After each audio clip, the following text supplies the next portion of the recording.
Good afternoon. I would like to extend an extremely warm welcome to everyone to the annual public meeting of Nottingham and Nottinghamshire Clinical Commissioning Group. Could I have the next slide, please? My name is John Towler and I chair the governing body of the CCG. Of course, it would have been great to have been able to hold this meeting face to face, and I'm sure we all hope that we may be able to do so again next year.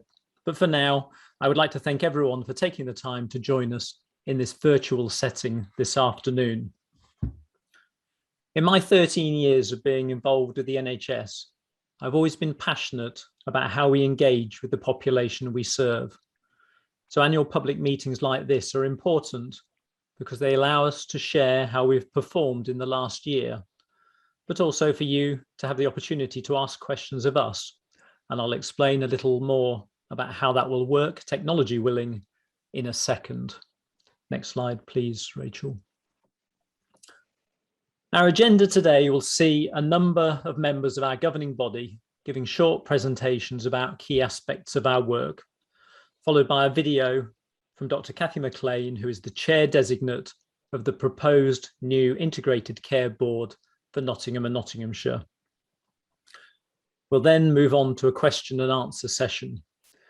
So there are a couple of ways you can ask questions of us this afternoon. Firstly, throughout the meeting, you can click on the Q&A button, which you should be able to see on your menu, and type any question into that box. I will then put the questions to our panel during the Q&A session when we get to that point. Secondly, if anyone has a microphone and would like to ask a question verbally, I'll enable that function later in the meeting, and we can also use that route. However, please note that we are recording the meeting this evening, and it will be available on our website next week once we've taken the time to embed British Sign Language interpretation from the Nottinghamshire Deaf Society. So if you don't want me to use your name, please just ask questions by typing in the Q&A box where you will be anonymous. Have the next slide, please. So I'd now like to ask our presenters to introduce themselves, please. Amanda. Thank you. Good evening, everyone, and thank you very much for joining us. I am the Accountable Officer for Nottingham and Nottinghamshire CCG. Hello. Thanks, Amanda. Stephen, please. Hello, I'm Stephen Short. I'm a GP in Eastleigh and I'm the Joint Clinical Leader with James, you'll hear from in a moment. Thanks, Sue. Hello everyone, I'm Sue Clegg. I'm a non-executive director here tonight, and my role is as lead for patient engagement, and you'll hear me refer to our committee as PPEC. Thank you. Thanks, Sue. Stuart? Yeah, good evening everybody. My name is Stuart Poyner. I'm the Chief Finance Officer. Good evening. And James. Good evening, everybody. I'm James Hopkinson. I'm a GP in Calverton and I'm Joint Clinical Lead of the CCG, jointly with Stephen. Thanks, James. And Rosa. Good evening. My name's Rosa Waddingham and I'm the Chief Nurse for the CCG. So thank you, Rosa. And now I'd like to hand over to Amanda to start to lead us through our year in review. Thank you very much, John. Next slide, please. So just a little bit about us to start with.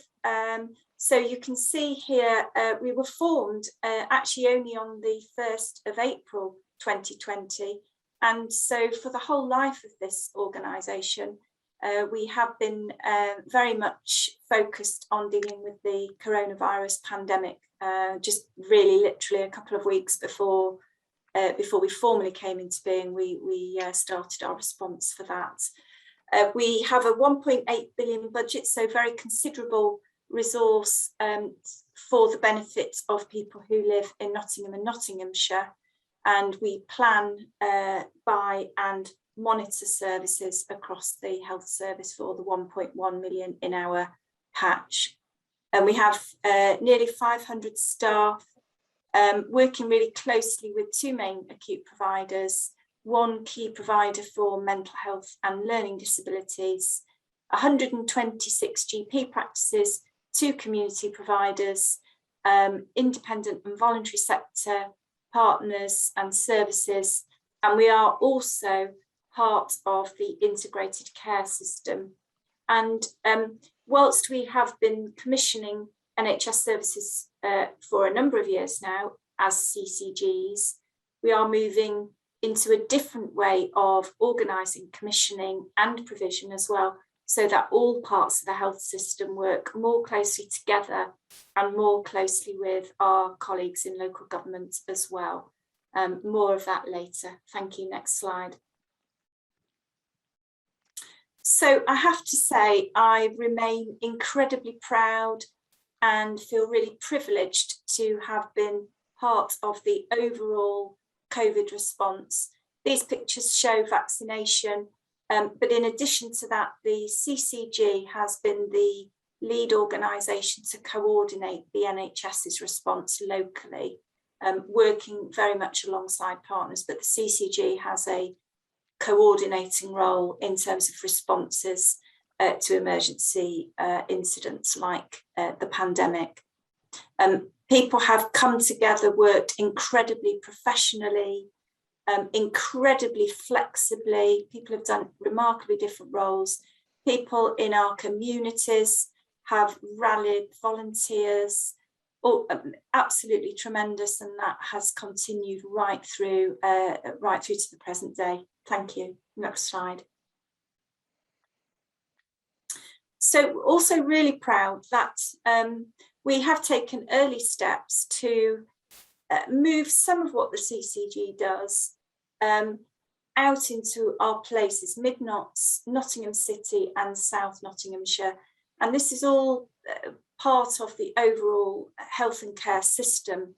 So you can see here that working in those places, we have a number of really tremendous developments. So the virtual ward within Sherwood Forest hospitals and out in the communities, over 400 people have been seen safely through that service. And that means that that keeps hospital beds free for the people who really need it and have needed that through COVID. And it's meant that we have been able to deal with everybody's needs in relation to COVID.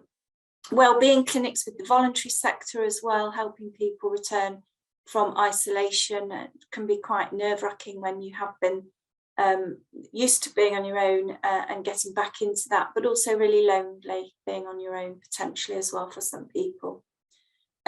Social prescribers as well, linking the health services in with wider sort of things that are really important to people. People have many aspects to our lives, and we have needs other than that are probably more important in many ways than the National Health Service, and we need to connect those services together to help people deal with a range of challenges.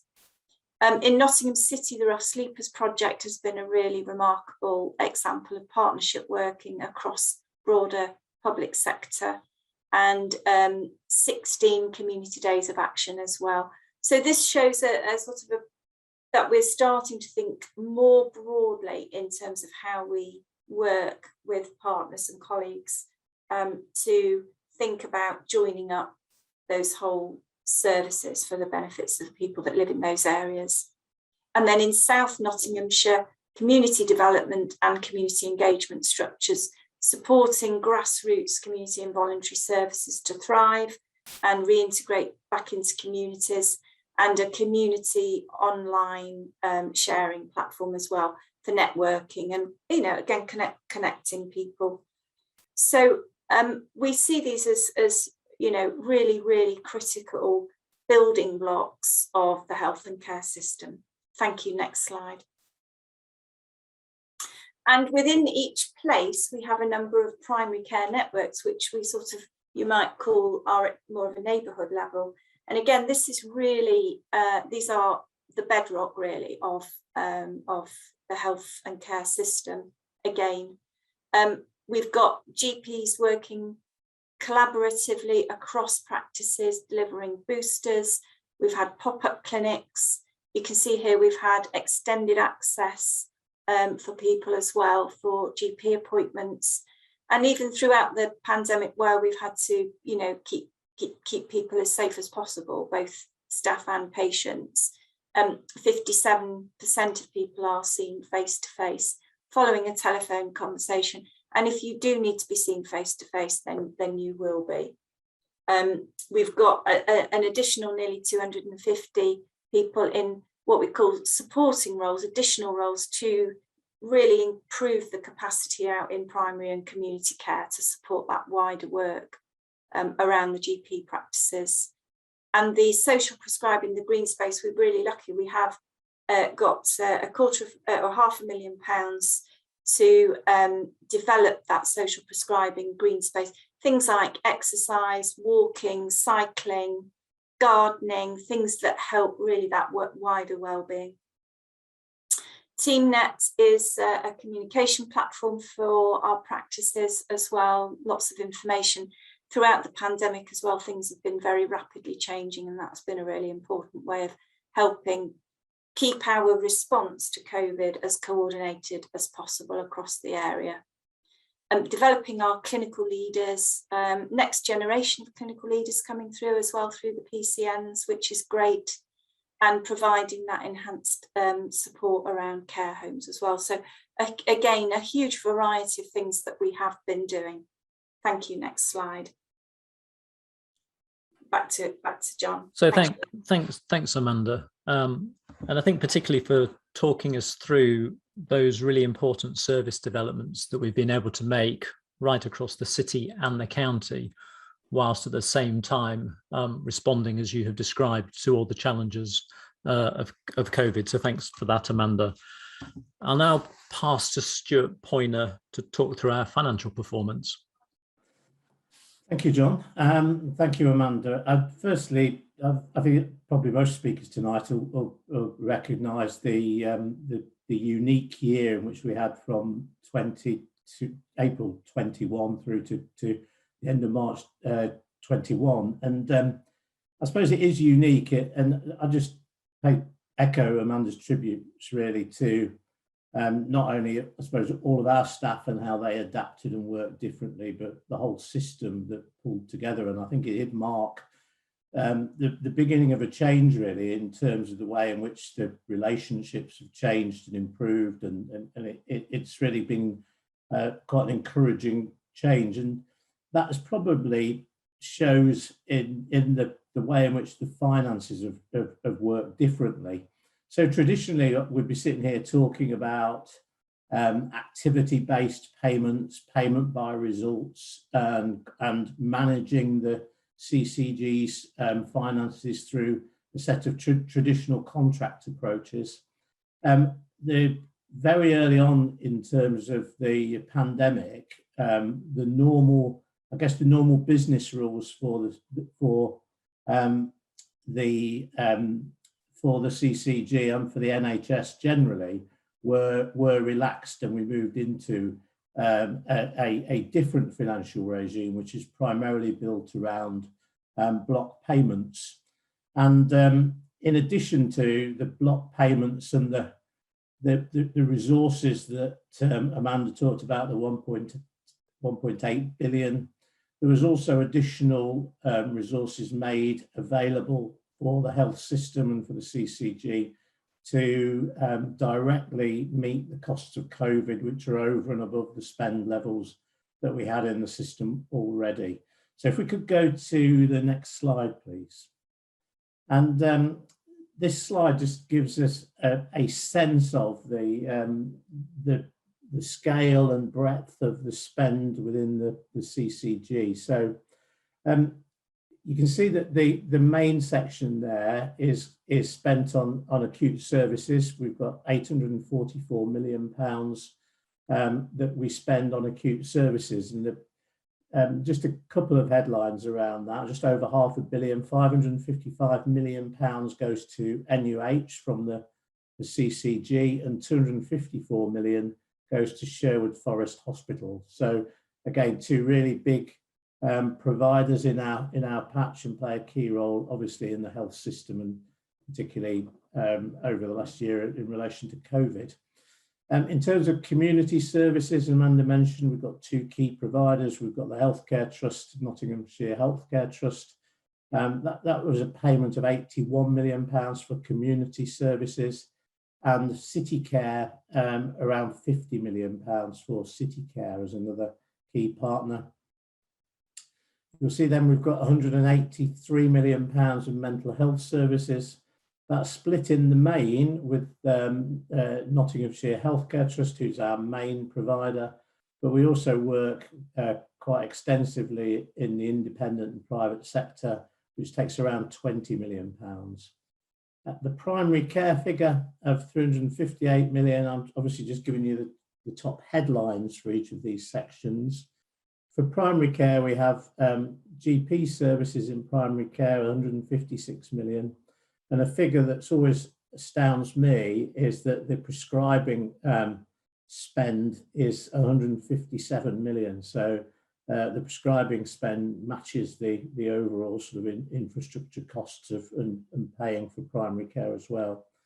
EMAS is pretty much our sole provider for ambulance services. So that's the £40 million. And then in terms of continuing healthcare, and again, another big area of cost to the CCG, supporting patients and service users outside of hospital. And that's one of the areas where COVID spend that shows in our books, in effect, where we spent over £30 million extra this year in supporting continuing care and supporting areas of hospital discharge. And probably just an interesting figure overall. Overall for COVID, we spent £150 million extra across the board for COVID this year in the health system. So if we could just move to the next slide. Amanda introduced saying that we've got a £1.8 million budget. It's always a relief when I'm able to put this slide up to show that we've actually spent 1.8 million. If we just spent 2 million, I probably wouldn't be here to do tonight's presentation. So that's good that we've balanced our books. We have also operated within our running costs. So organisations like the CCG are giving allowances for their running costs, which are around running the organisation and estates costs. Like any business, we have to manage cash, and we set cash targets. And then the final financial duty that we have is around paying our suppliers on time. And that was really important actually during the pandemic to make sure that things continued to work smoothly in the NHS. So I'm pleased to be able to report that we did meet our financial duties. It was a very different year with a lot of the payments that we were making being prescribed and defined nationally, but I'm still pleased to report, and I'd like to thank all of the staff in the CCG for their contribution to delivering on our financial duties. Thank you. Thanks, Stuart. So I hope everyone has found that breakdown of how we've been spending our money useful and interesting. And certainly it is a very significant amount of money that we have spent in response to the COVID pandemic, very appropriately, I think. So thanks, Stuart. I'd now like to bring in Rosa Waddingham to talk to us about our very important quality work. Thank you, John. So much as Stuart and Amanda have said before, this has been a very different year for quality and has seen our quality work be much more hands-on out in our community. Next slide, please. Despite the challenges that we faced, we continue to see really high quality ratings for our GP practices, with 81% rated as good and 15% outstanding. And we've also seen an increase in the number of good and outstanding adult social care placements, which is impressive considering that that's a sector that's been under considerable pressure throughout the COVID pandemic. We've continued to have a focus on personalised care, and our social prescribing link workers have been really active during COVID, supporting communities to connect and supporting some of the work we'll all remember around delivery of prescriptions and support to people who are isolating at home.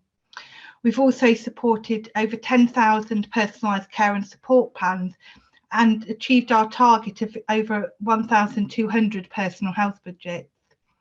But what's really come into acute focus in the last year is our real focus on embedding approaches to health inequalities and making this a central tenet of the work that we do. Equally, we've taken a much greater role in infection prevention, control, support and advice during COVID-19, both within our GP practices, in our care homes and across our wider system.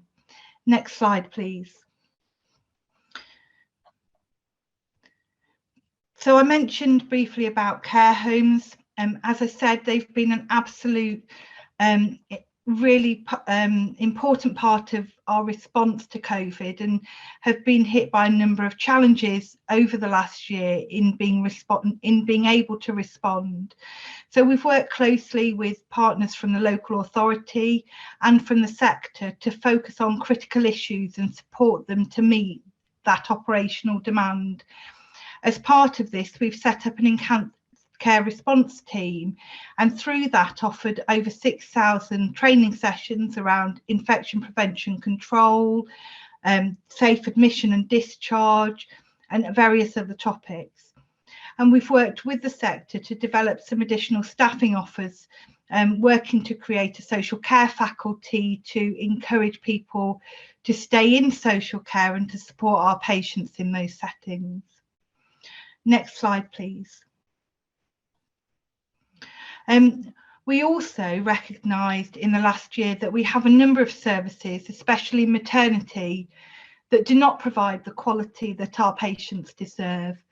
And we've been working actively to improve quality and safety in the services that are being provided today. Very much listening to people with lived experience and our Maternity Voices partnerships. And this is also learning from some of the maternity reports from elsewhere. So the Ockenden report was published late last year, and we've been working very carefully with our partners to make sure that all of the services within Nottingham and Nottinghamshire offer safe and effective care to women who are delivering. Next slide, please. We've also had a huge amount of work being undertaken by our medicines optimisation team, and one of the biggest things they've done is support the COVID vaccination response that Amanda talked about earlier. They've really been essential to making sure that that service is run safely in line with specialist guidance, policies and procedures. But alongside that, have also continued to support the care homes and GPs in safely managing medicines. Next slide, please. I also wanted to really talk to you about our equality, diversity and inclusion work. Over the last year, we've been absolutely committed to improving the equality of access to health services and health outcomes for the diverse population that we serve. And some of that has been through our work on health inequalities and the development of a strategy around that. But in practical terms, that has been demonstrated by our approach to the vaccination programme, where we've worked with communities to provide those services in a way that meets people's needs, using a variety of community settings. We've focused our recovery work on the patients in the 20% of our most deprived neighbourhoods to try and balance out some of those health inequalities I referred to. And again, we're working through maternity to ensure that key areas where we know there's additional need have a focus for our continuity of care teams. We've also done some active research and work around improving the mental health outcomes of LGBTQ+ people in Nottingham City. Thank you, John. Thanks, Rosa. Just before we move on to the next presenter, part of the reason we hold this meeting every year is to allow partners, members of the public and staff, colleagues to ask questions of us. So I'd just like to remind everyone that if you do wish to submit a written question, that functionality is open now. And if anyone wants to do that, just click on the Q&A button on your menu and you should be able to type a question that we'll ask when we get to that session. So as I said at the beginning, engagement with the local population is of paramount importance. So we'll now hear from Sue Clegg about the work of our Patient and Public Engagement Committee. Sue.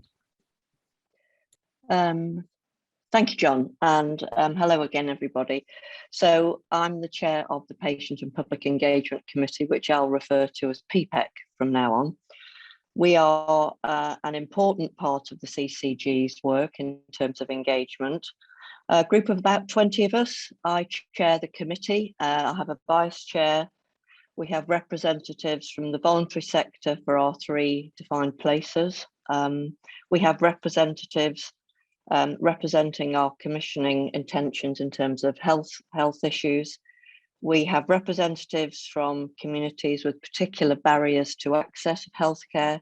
We involve Health Watch, and we have local authority representation.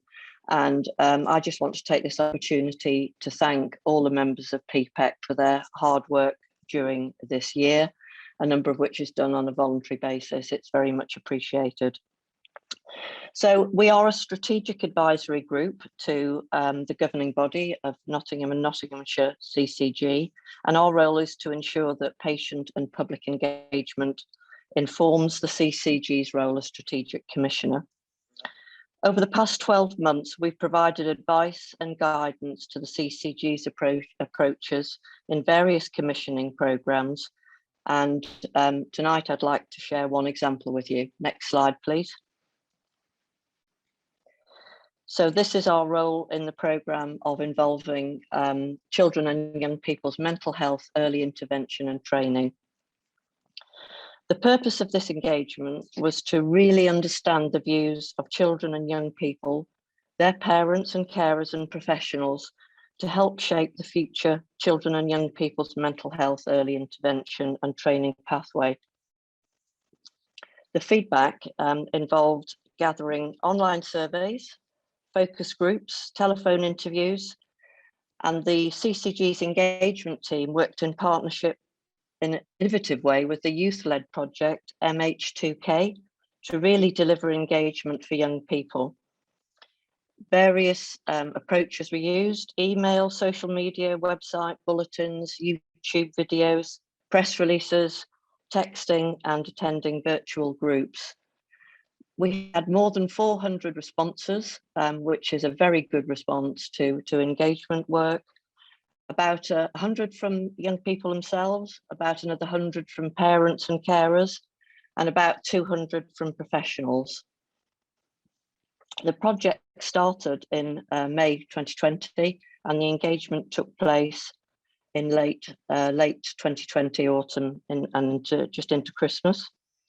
And the findings, firstly, and very importantly, inequity and access across the ICS. So the current services delivered through 5 providers. It was found to be a fragmented service, which led to confusion for patients and too much redirection between providers. It identified a need for greater awareness of early intervention, and also the need for immediate access with no thresholds and flexibility of support. Greater non-judgmental support for parents and carers was identified as a need, and greater communication and involvement with those carers. It also highlighted the need for more training for professionals, delivered in conjunction with the young people themselves, and unsurprisingly, better partnership working between mental health services and other organisations. In other words, a more joined up service. The Patient and Public Engagement Committee helped provide feedback and contributed to the engagement plan. We shared contacts to approach as part of the engagement, assisted in the creation of promotional materials and resources, and significantly promoted the engagement through PPEC's communities and networks, which in itself can reach thousands of people. We reviewed the progress of the recommendations as a result of the engagement and encouraged the development of a "You Said, We Did" resource to provide feedback to the commissioning team and close the engagement loop.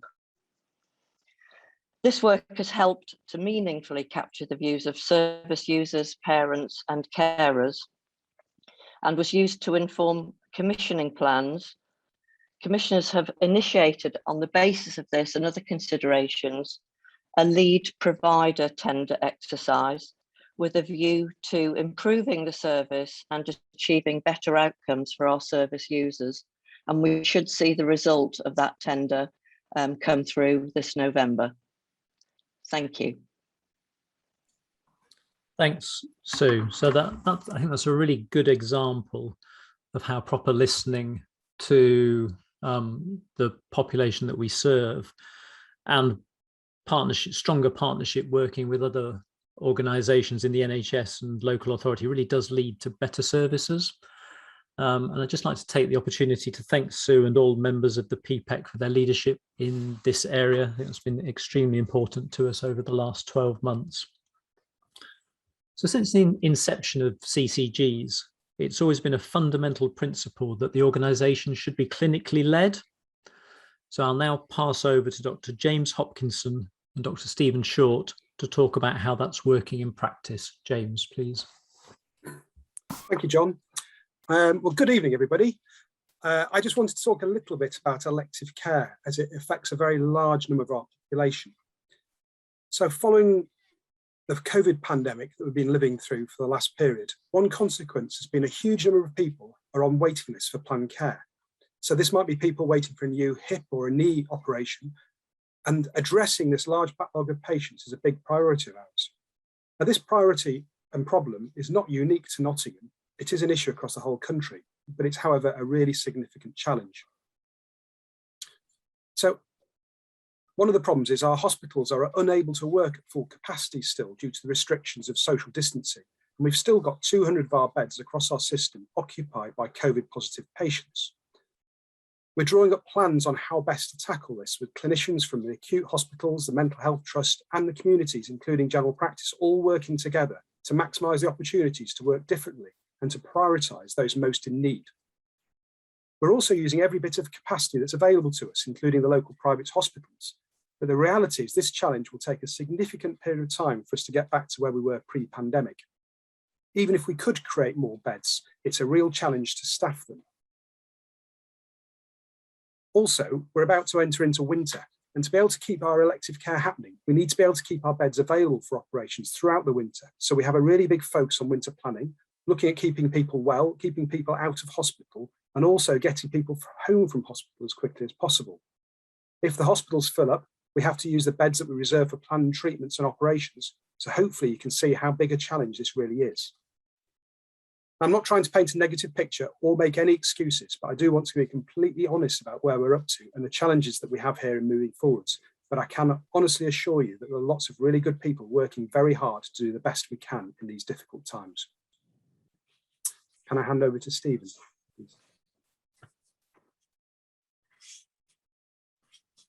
Hello again. Again, as a local clinical leader, I've done a few of these meetings over the years. And over my career, it's been as a leader in general practice, the health authority, a primary care group, a small primary care trust, a large primary care trust, a small commissioning group, and now this large commissioning group.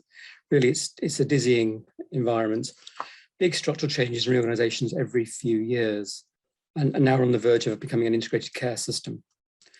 I really do enjoy these opportunities to have direct conversations with the public and my fellow citizens. I am a Nottingham resident. I've been a Nottingham resident since 1981, and also with patients. There are many forces, I fear, which are trying to create tension between professions and the public at the present time, almost casting us as adversaries. But please be in no doubt, we do not regard patients as the problem, and yet it's entirely the opposite. Patients are our purpose.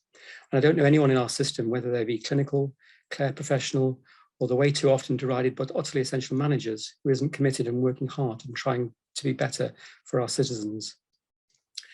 I'm not known for painting a falsely upbeat tone. And to paraphrase Napoleon, and I bet you hadn't thought you'd hear from him tonight, great leaders must define reality and give hope.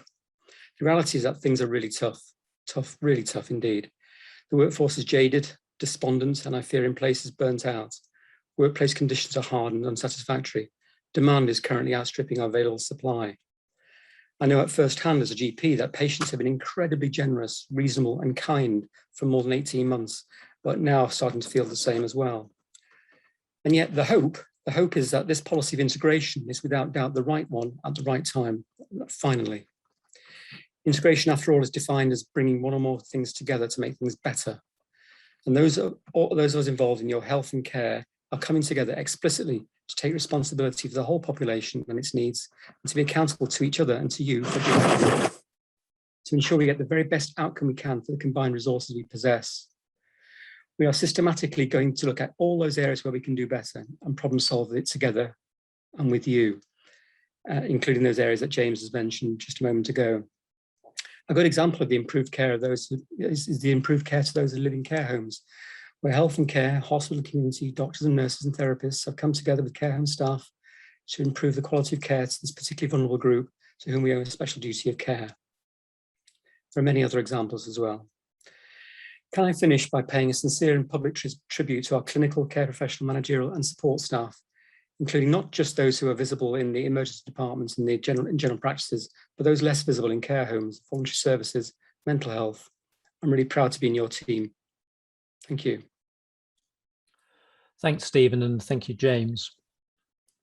As many of you will know, and as we've alluded to a little already this evening, over the last 2 to 3 years, NHS bodies, along with local authorities and other partners, have been working in a much more joined up way to provide integrated care that should deliver a better patient experience and improved outcomes for the population. The government are now planning to enshrine some of those changes in law and have therefore appointed a chair designate for the proposed new integrated care board. I think, as you can see on your screen, that chair is Dr. Cathy Mclean, who is also the chair of Derby Royal Hospital. Cathy is unable to be with us tonight, but she's recorded a short video outlining some of the changes which will be taking place over the next few months.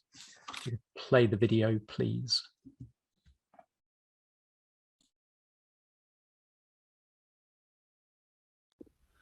Hello, my name's Cathy Mclean and I'm the Chair Designate of the Nottingham and Nottinghamshire Integrated Care System. I'm really sorry I can't be with you tonight. I'd have loved to have joined you live, but I'm unable to do that. So I thought I'd send you this little message. I think what you've been hearing about just in the last few minutes has been looking back over the last year, and my goodness, what a year it's been. But I'd like to look forwards and think about what we're going to be doing over the next few months and into next year. So Nottingham and Nottinghamshire has been working together, health, local authorities and a range of other partners for quite a number of years now. But at the moment there's a bill going through Parliament which, if it's successful, will turn the integration and the partnership working into something more formal, so that by April the CCG will cease to be, but it will morph into the Integrated Care Board, which will be the new body which takes on those functions. So we've got quite a lot to do over the next few months in order to get ready for that change. But much more exciting and much more important is the work that's going on at a local level across our system to change the care that's offered and improve the quality of care, reduce health inequalities, and overall make sure we're a sustainable system. So we've got 4 places, we call them, Bassetlaw, Nottingham City, South Nottinghamshire and Mid Notts. These are areas which are communities really, where the doctors, nurses, social workers, voluntary sector come together with citizens to work out how best to deliver care. And we've already seen quite a lot of improvements as a consequence of that. But these changes will allow us to accelerate that and provide the right resources and support to those areas. And we also have primary care networks or neighbourhoods, so smaller areas which are even more local where changes can take place. And we know lots of good work has already been going on. For example, much of the vaccination programme for COVID-19 has gone on at that level. So I'm very excited about the prospects of what we can achieve together, working in collaboration, all of our hospitals, all of our GPs and our social care colleagues in the local authorities. I'm very optimistic that we'll be able to make a big difference to inequalities by reducing them and to the quality of care, improving outcomes, and also really important, preventing illness over the next few years. So I will be building a team in the system over the next few months, and I'm very much looking forward to working with everybody and look forward also to speaking with you again, hopefully in person in the future. I hope you enjoy the rest of the evening, and again, apologies I can't be with you. I'm just going to pass back to Amanda now, who's going to say a few additional words about our plans for integrated working across Nottingham and Nottinghamshire. Thank you, John. And yes, just to follow on from that. So I would say this is part of a journey really in terms of how we all work together. And the CCG has already changed quite a lot in terms of how we work. And you've heard some of that this evening. So we now, instead of kind of just the CCG doing the plans for services over the coming year, we now do that jointly as a system. And the benefit of that is that we join up the clinical insights from GPs and also hospital teams, community teams, with the professional perspectives from social care and also in the hospitals and the way that things are work operationally, taking that into account in our planning as well. So we are thinking about how we plan our health services much differently already. We're working in our places, which we've talked about again already. And we are working jointly. So the CCG teams, again, are now working really as one team with colleagues across the system on things like how we can help prevent people needing to go into hospital if that's possible, working with 111, helping to ease the pressures on the emergency departments, and also how to discharge people in a timely way, working with our council colleagues very much in the care homes. Our pharmacists were working on the vaccination programme, particularly this year. So we are working, our teams are working as part of the wider system. We're not working as a kind of separate organisation in that way anymore, and we will continue to do that. We're particularly looking at how we can jointly plan and deliver services with the councils in children and young people with complex needs, sort of personal budgets and personalised commissioning, as we call it, continuing healthcare, and also how community services work. So we're sort of producing with citizens and other partners further sort of thinking around that. We're also putting the integrated care board in place. That will be the NHS body that takes over from the CCG. It's called a board, but it's actually a body like in the Welsh and Scottish system. They have health boards. And by the end of the year, we hope to have recruited to the board for that. So that will there'll be a chief executive appointment, and then non-executives, and then the other executive roles as well. And we hope by the end of this year. And then also making sure that the leadership in places is adequately resourced and able to, take forward the good work that we've already described, and that we're linking in with the councils in terms of understanding the overall health needs, and again linking in with the health and wellbeing boards. So in practical terms, we'll be putting the new body in place for the rest of this year, aiming to sort of operate as much as we can in sort of shadow form early part of next year, assuming that the reforms go through Parliament, and then we will be ready to continue along this journey from April next year. Thank you, John. Thanks, Amanda. And thanks to all the presenters. We've now arrived at the question and answer part of the agenda. Our presenters this evening will form the panel and will, of course, do their very best to answer your queries. Just to note, please, that we'll be grateful if you could avoid person-specific issues, as we are unlikely to be able to answer those in a public session. So I mentioned the raise hand function at the beginning. I've now enabled that for attendees. So if anyone has a microphone and wants to ask a verbal question, then please use your raise hand button, and in turn, I will enable you to speak. Just to note as well, you'll still have to unmute yourselves manually using the mute unmute button.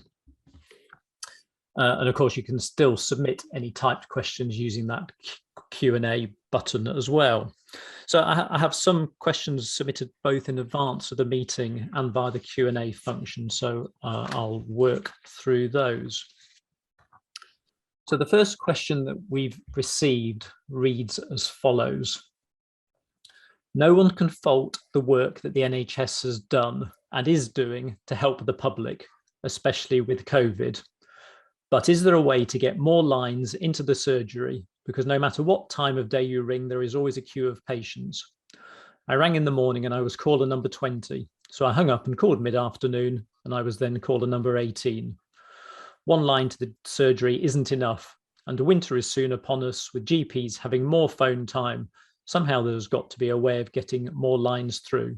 Please can you try and look into getting more lines open, please? So obviously that's a question that's specific to one particular practice. But James, perhaps if you'd like to respond and broaden it out as you wish. Yes, thank you, John. And thank you, Loretta, for the question. So I'm sorry you're finding it difficult to get through on the telephone, but I recognise this as an issue that actually it's being raised across practice throughout the country. In fact, the practice in question, Roundwood Surgery, doesn't have one line. It's recently updated their telephone system. They've actually got 30 lines. So when you find yourself 18th in the queue, it's because there are 17 other incoming lines already being used. So the demand upon telephones in general practice has massively increased as we all try and reduce the footfall into GP premises due to the COVID pandemic. And Roundwood actually gets around 600 calls per day.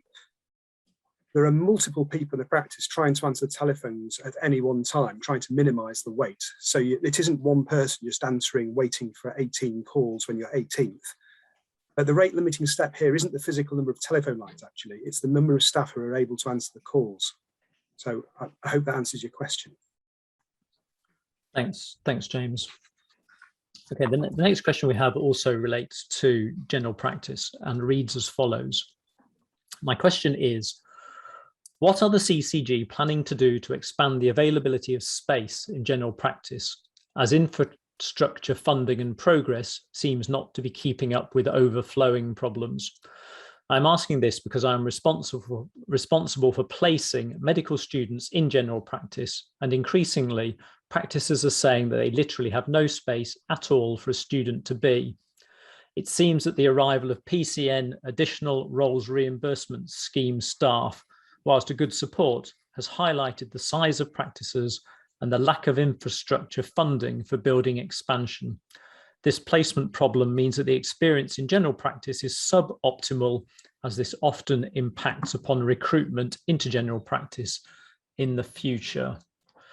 So that question came from Christine Johnson, who's the Community Sub-Dean at the University of Nottingham. Stephen, I'm going to hand that one over to you, please. Yes, and it's a perfectly reasonable and coming from Christine, as we'd expect, a really sensible and carefully thought through challenge to us. We are at the present time undertaking a review of our primary care strategy to explore the opportunity to develop a model of primary care designed to improve outcomes and invigorate the practice of high value primary care medicine, which clearly is predicated somewhat on having appropriate physical accommodation. And so that will form very much part of our primary care strategy review. and we'll have hopefully something to say about this as we complete that piece of work.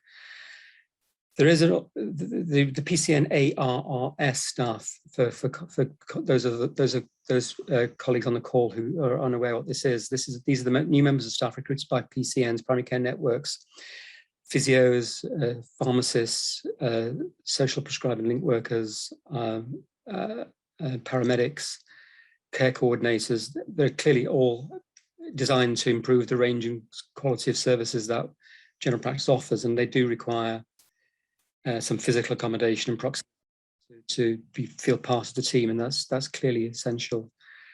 Interestingly, the development of PCNs has enabled practices to more commonly share resources, share their accommodation, share their buildings, share their staff, and this is a very positive aspect of the new developments of primary care networks. But nevertheless, it's an important question for Christine. We want to make sure there's appropriate physical environments to train young doctors of the future, to create the pipeline of high quality young doctors into general practice in the future, and we'll be certainly taking account of it in the construction of our primary care strategy refresh. Thanks, Stephen. So the next few questions all come from attendees tonight, so thanks for typing those questions as we've gone along. And the first one is, did the CCG have any insight or raise any concerns during their monitoring meetings or quality visits about maternity or the A&E department or culture of the Nottingham QMC Trust? So I'm going to come to you, Rosa, first, and then Amanda, you may want to add on. Thanks, John. Yes, we did have some insight into some of the issues that were in the most recent CQC report that were published, but not all of them. Where we were aware of concerns, we formally wrote to the Trust to work with them on a shared action plan, and we have a number of actions plans in place already in advance of that report to address some of the issues that it raises. However, there were things that we weren't aware of that CQC found, and those things we're working with the regulators, CQC and the Trust to act on at pace to ensure that we can make services as safe and effective as possible, as quickly as possible. Amanda, did you want to add anything? Yes, thank you. I mean, I did mention at the beginning that part of the role of the CCG is around monitoring of local services, and we do work alongside the regulators as well. So we obviously are able to monitor to a certain extent. We also work closely with the Care Quality Commission, who have got powers to go and inspect and send, you know, large teams of people in with specialist knowledge as well into clinical areas, which is what they've done in maternity, the emergency department and surgery as well. And also NHS England Improvement, who they basically have the powers to sort of rate trusts and mandate support for trusts as well in that regulatory sense.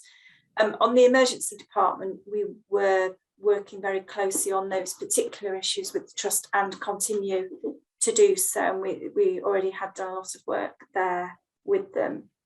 On maternity, we had raised a number of issues and with the Trust, and we're working alongside them and are doing that now with the sort of full picture as well from the CQC inspection in addition to that. And we are now jointly overseeing the improvement along with regulatory colleagues as well. So I think that's between the three parties in terms of that monitoring, it gives us a very robust approach. The culture, I'd say that's difficult sometimes from outside, to get that full picture, but we are now actively very much supporting around the governance management of incidents and some of those areas as well. So I think, as Rosa said, we were aware of some of the issues. We have been able to work and continue to work with with the regulators so that we can, between us all kind of do our contributions to making sure that the services are as good as they possibly can be. along with the trust, of course. Thank you. Okay, thanks, Rosa and Amanda, for that response. So the next question is a finance question, Stuart, and it goes as follows. It says 4.6 of the expenditure on your slide was listed as other. Could this be defined? It can. So the breakdown of other, I mean, these are sort of national classifications that we have to group things together, and probably the biggest area, particularly around that, is the NHS contribution to the Better Care Fund, which is a fund nationally between health and social care, and that's 35 million of the 84 million. We've also got other areas which don't just naturally fit into those categories above. So we've got patient transport, we've got 111 service, we've got a series of estates costs. And then we've also got a collection really of smaller contracts that don't naturally fit under community or acute. So there'll be a whole range of small providers that help to make up that relatively small, but still quite material in terms of money in that category. Thanks. Okay, thanks, Stuart.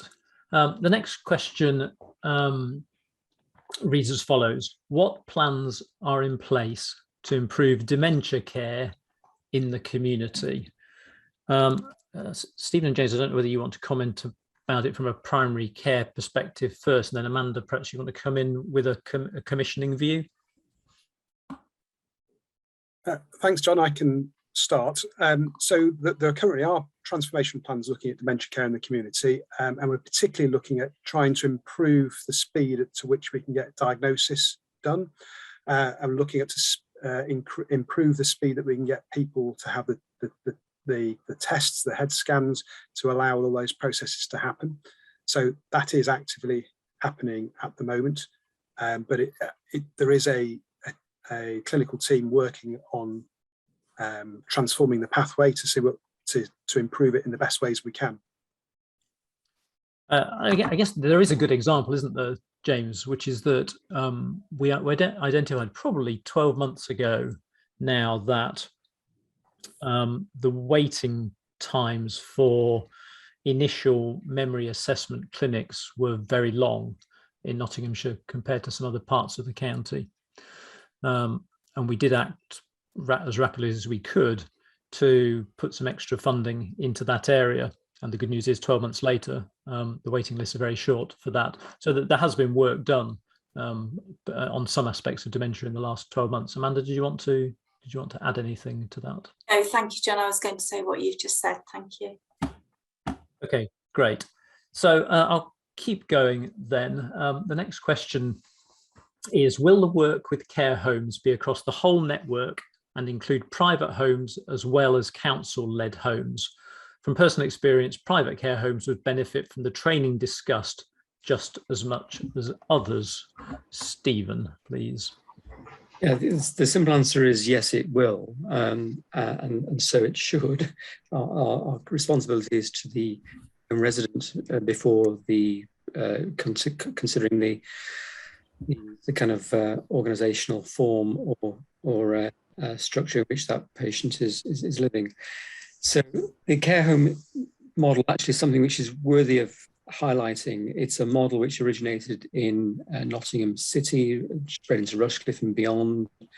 It's a model which has been profiled nationally. It's a very, very high quality model of advanced care planning, care coordination, in reach from regular scheduled visits from GP practices and community nurses, support from dietitians. It's a genuinely good news and a service which we're very proud of. One of the dimensions of the service which is relevant to the question is actually that the engagement of the care home staff has been really, really positive. They have historically been dare I say, a Cinderella service, out of sight and possibly out of mind. They are nevertheless now part of the care team, explicitly part of the care team. They're the care home managers' support to giving their staff training and allowing their staff to receive training has been tremendous. And there's a genuine sense of partnership between the statutory services, GP services, and the care home management, which is developed in the last 2 or 3 years. So a very positive story around care homes, I believe. And again, particularly important because they are a class of patients to whom we owe a special duty of care, I think. Okay, thank you, Stephen. I'm just going to say that Christine has typed, not a question, but has typed, thank you for everything you are doing. So Christine, I just want to say thank you. We're all very appreciative of that type of feedback. So thank you for saying that. The next question is around the work of our Patient Public Engagement Committee and reads, as only 50% of the responses to the childhood mental health issue were from patients or parents, what is being done by the PPEC to improve information from this sector? Is too much reliance placed on online surveys when many do not have access or willingness to participate in these? Sue, please. Thank you. Yes, I think the engagement team are trying very hard to talk in a meaningful way to the cohorts of patients and residents in a way that's relevant to them. This piece of engagement was actually done in a period where it was quite difficult to do any face-to-face engagement. And I think the fact that the engagement team used a specialist service in terms of talking to young people was a step forward in terms of the type of engagement that's been done. And of those responses, a number came from a quantitative sense, an online survey, but in a more meaningful way, this was supplemented with focus groups, with peer groups, talking to peer groups about these issues. So I take the point that online surveys are not ideal, but there was a plethora of different media used to try and reach and target specific cohorts of people, and young people do like digital conversations. So I think the engagement team try very hard to apply the right techniques to the right people, but as we can open up more, obviously face-to-face engagement is very important, but only if that's what that audience, how that audience wants to talk. So I think this was a new way of talking to young people, which I think produced some very, very good caliber feedback. And it's the mixture of both quantitative and qualitative work. And that's what the engagement team is doing. And that was also raised at the PPEC to challenge back to the engagement team. So thank you. Thanks, Sue. So we have a follow-up question around dementia. So I'm just going to take that one next. And it says, my question related to the lack of care after diagnosis.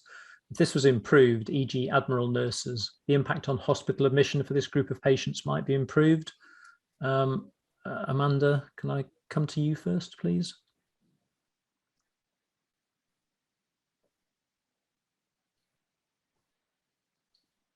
Sorry, I couldn't get my off mute. Yes, I think I agree. I do think, I mean, the speed of diagnosis is with a view to being able to wrap support around more quickly rather than people kind of being left in limbo. I do think there is further work to do, and we'll do that with place teams to think about how all of those different bits of the community do work together. We are in the process of doing some looking at how all the community services work together, and certainly dementia will be a sort of it's one key area where it's a growing area, and it's things that we'll need to do. So there is still work around that we will need to continue to do. It's a very good question. Thank you. Thanks, Amanda. So moving on, the next one is, how do you see, I think I'm probably coming to you again, Amanda, how do you see locality teams after April next year? If they are not part of the new ICS, where do they go? And what might the employment model be? So I think you probably just need to explain a bit of context around that, please, Amanda, as the lead in. Yes, thank you. So in the new integrated care board, which will be the NHS body, there will be elements which are done in the as one across the whole population, and that will include Bassetlaw as well as the current CCG area. And then there will be 4 places within that. So there'll be Bassetlaw, South Nottinghamshire, City, Mid Nottinghamshire. The people who work for the CCG currently will automatically transfer into the Integrated Care Board. So as their employment will automatically transfer to the new body. So it still will be very much part of the system, just working in one locality rather than across the whole area. And all of the roles are equally important and complementary to each other. And the intention is that we work kind of as a family. So some things will be done once where that makes sense to do that at a bigger population scale, where it's more dependent on local relationships and is more community facing in terms of the services and more population specific as well, then those teams will continue to work in those areas. So still very much part of the ICS and working in the localities just as they are now really, and will continue to be employed by the Integrated Care Board. Thank you. Thanks, Amanda. And the next one is the addition of social prescribers is a welcome addition to the practice team, but their referrals to volunteer groups is putting strain on these groups who by definition are volunteers. How can the CCG help? I'm going to come to one of the GPs, I think, please.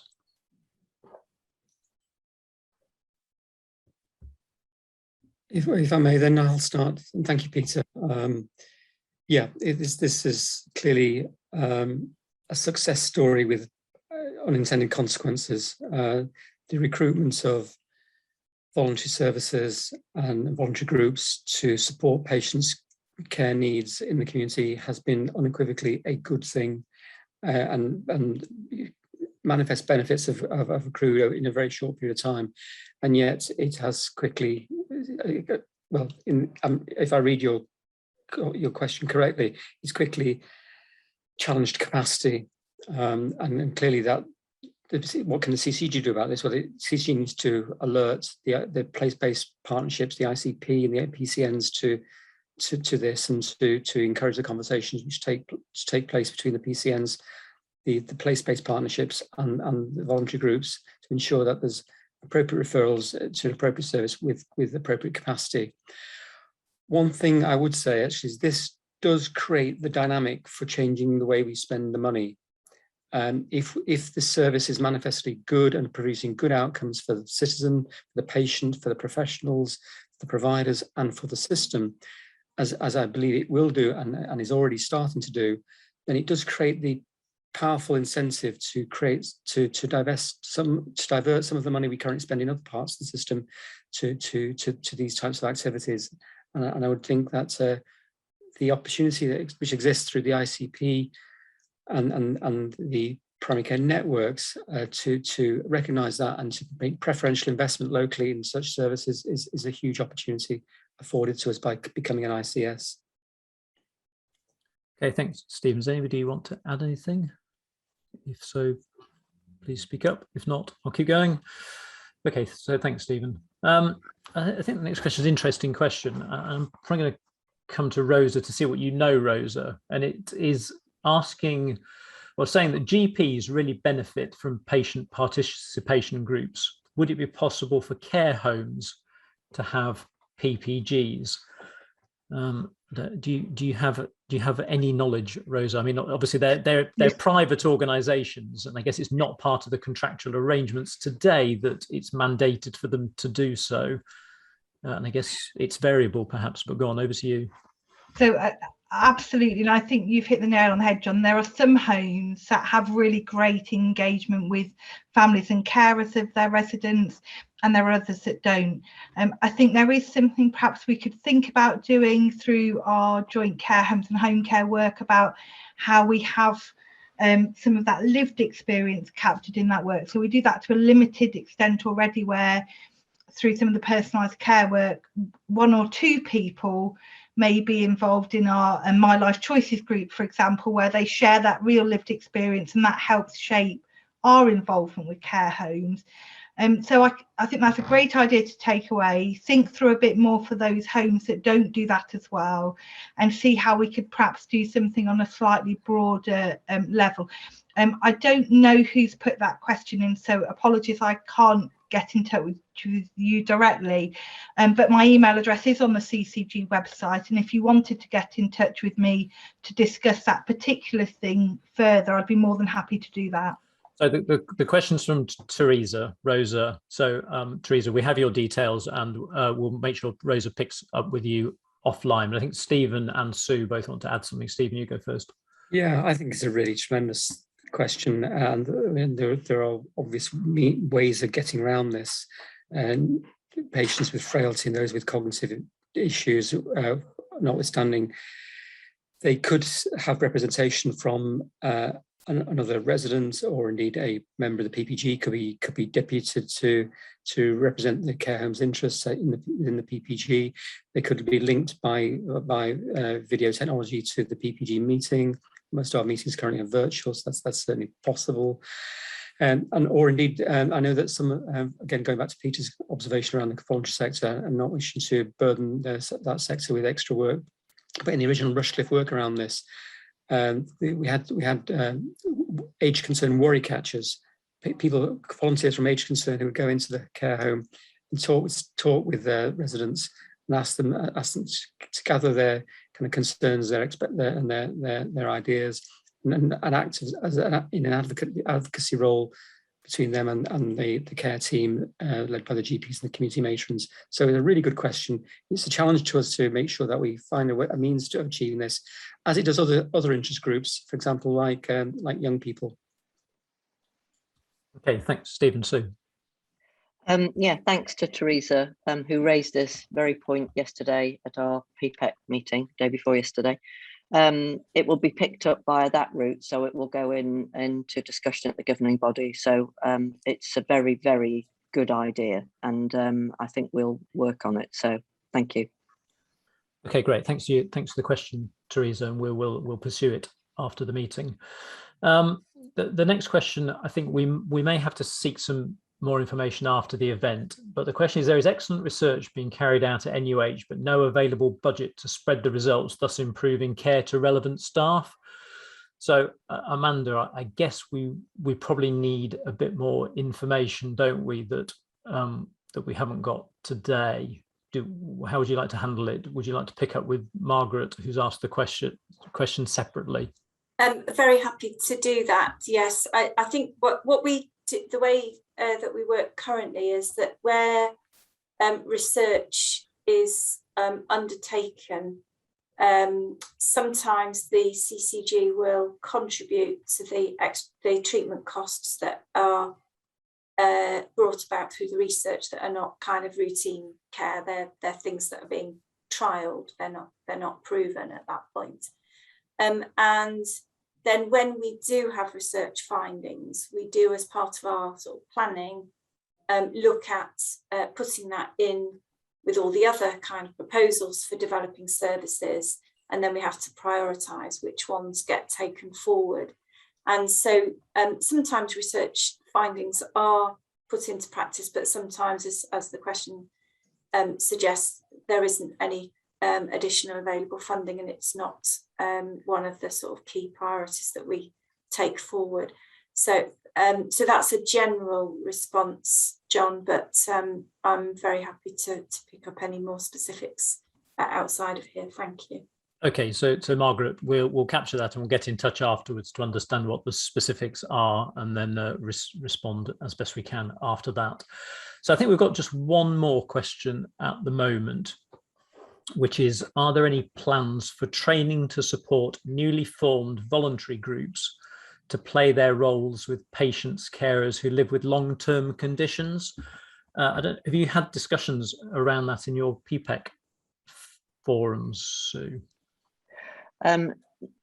We haven't specifically, but thank you to Gilly for raising it. I think it's something that we need to consider, and I don't quite know what the answer is, but I think we'll bring it up at not just engagement, but I think it's about a package that we might be able to get put in place to support those volunteers, because it's a hard job that they do. Okay, sorry, Sue, is Gilly known to you? Are you able to have yes? I'm sensing yes. yes. I can absolutely follow that up with Gilly. Gilly's Okay. a key member of the PPEC, so okay. Thanks for raising it, Gilly. Okay, great. So we'll pursue that one afterwards as well. So I think John, that just sorry, Amanda. Sorry, Amanda. Yes, just to add is that in terms of how we work going forward, we are currently meeting with the voluntary and community sector sort of umbrella organisations. There's a number of them across the patch, just to sort of test how we can link in and develop those relationships, because there are some organisations around who do help to develop new groups. So it's just how we make sure that that is understood across networks and that people can tap into it and it's supported as and when it's required. Thank you. Okay, thanks, Amanda. That's really helpful. So thanks everyone for the questions. I think there's some really important questions there, and I trust we've answered them professionally. And of course, we will follow up where appropriate, those where it would be helpful just to have a longer dialogue after the event. So we will do that. I hope people have found the presentations this evening informative and useful. So that does now bring our annual public meeting to a close. So I'd just like to finish by thanking everyone again for taking the time to join us today, and to wish you all an enjoyable remainder of your evening. Thank you, everybody.